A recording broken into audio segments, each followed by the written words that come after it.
Boss, ito na pala yung chamber mo. Yung kulang nito, railing na lang at saka wiring at yung main barrel na 8mm ID. Bali itong support barrel niya 25mm na tanggal lang to. Pag ganyan lang siya iikot, ganyan no. Ito yung lock niya sa lalim.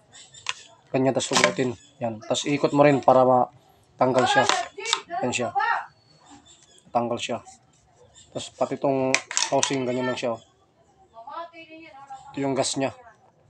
Pag magbalik ka naman nito, kailangan i-guide mo dito para hindi ito sisirit. Kasi 0-0 siya dito. Kailangan pag nakaganyan siya, i-guide mo din, i-guide. Yan, para hindi siya sisirit. Yan o. Palalayan mo para siya, yan, lumabas. Yan siya.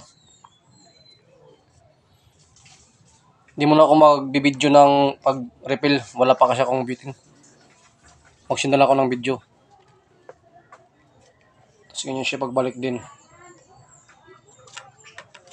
Yan. Ganyan muna. Ganyan. Tapos, pag ganyan dito, iikot din para pumasok yung lock. Yan.